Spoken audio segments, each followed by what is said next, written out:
Affinity Designer 2 has been released with some new tools and features.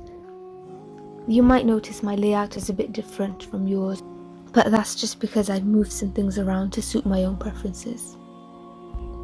The first thing is the overall look. A freshened up UI.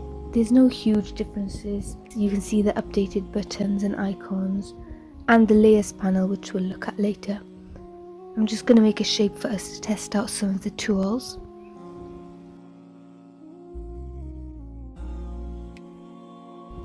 So with the layers panel now, if I wanted to make this shape a child of the rectangle, I need to drag it on top, whereas in version 1 we'd have to drag it just underneath, and then click the side here to open up this layer. So the first new feature, have the shape selected, and then at the bottom here we have a warp group. So let's go through the options here. The first one is mesh. That's giving us this kind of grid, and if you drag around these nodes, you can warp and change the shape, and you can drag the outside nodes as well.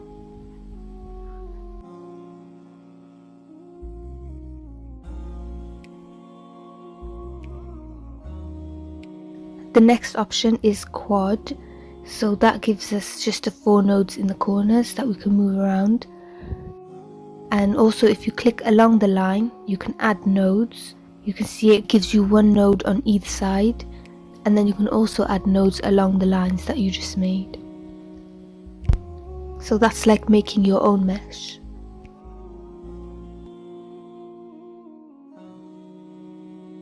So the next option, perspective. Now when you move the nodes, if I drag these two together, it looks like the top of my shape is in the distance. So that's a good one if you're working in 3D.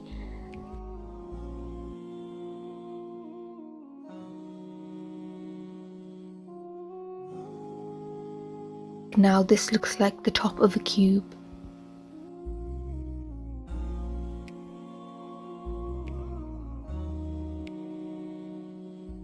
So next we have arcs, arc vertical and arc horizontal, which are like presets of some shapes that you can make using the warp. And then there's also bend vertical and bend horizontal.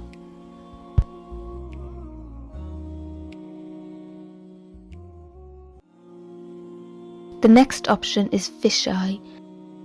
So that's given the effect that the center of the shape is slightly raised. And if you adjust the value, you can increase or decrease the fisheye effect. Another way to look at the warp options is here in this drop down. So the last one is twist, and that has literally just twisted the shape. Now if I wanted to get rid of the warp, if I just select it and delete it, my whole group gets deleted. So what you have to do is ungroup, which has the shortcut Ctrl-Shift-G, and now the warp is gone. So the next new feature is the shape builder tool. I've just put together these shapes to use as an example. So you need to have all the shapes selected, and then you have these 3 options here. First we'll look at the plus. So you'll notice when I hover over the shapes, they get highlighted. Then if you make a path by clicking and dragging, everything that you drag over gets selected and combined.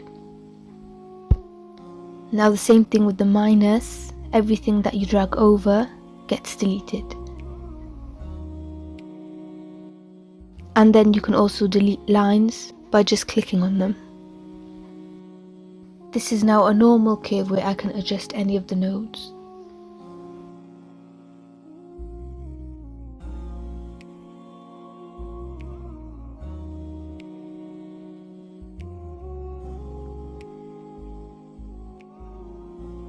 The last option is to create a new shape from the selected areas.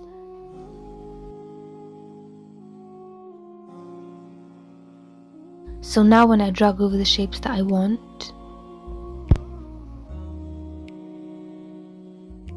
everything is still there how it was, but now I also have the shape that I just cut out.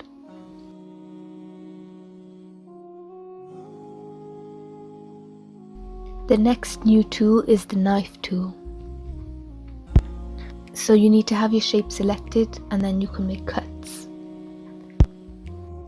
And now these are all different sections that I've cut up.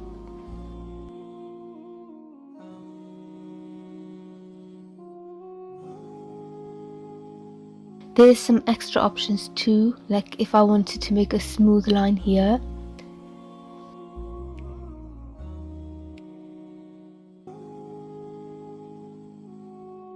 At the top you have a stabilizer like the pencil tool. You have all the options the same, and then I can drag out my smooth line.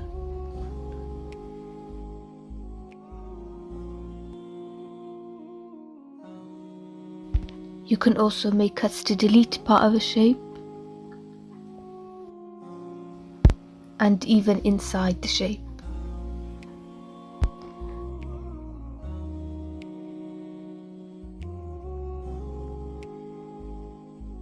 And you can also cut through text.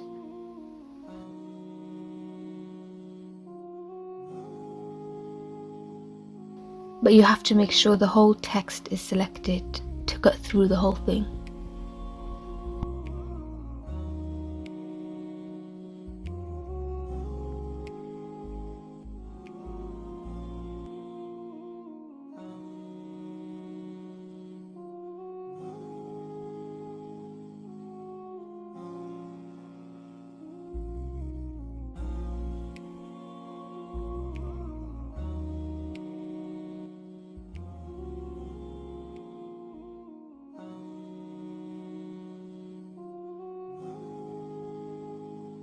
Another tool is the measure tool.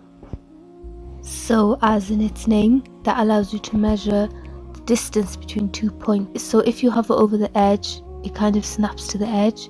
You can click to add a point, and then wherever you want to measure to, it tells you how many pixels are in that space.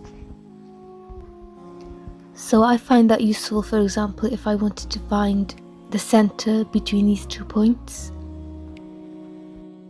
So similar to that one is the area tool. So if I select a shape, it tells me the area inside. So if I had some styles on the shape, for example, I'll just add a gradient, and in effects I'll add some shadow.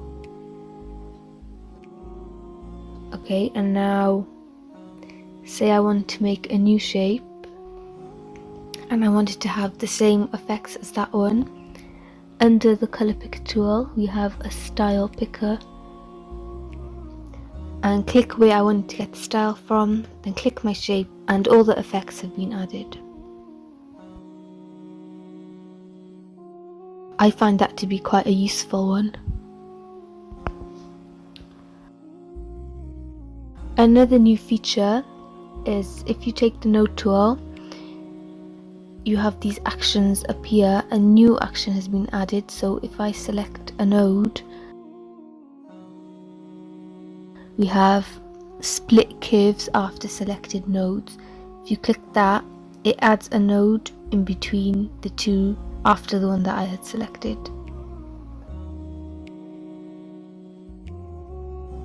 So there's also some other improvements like accuracy, quality, and just overall developments.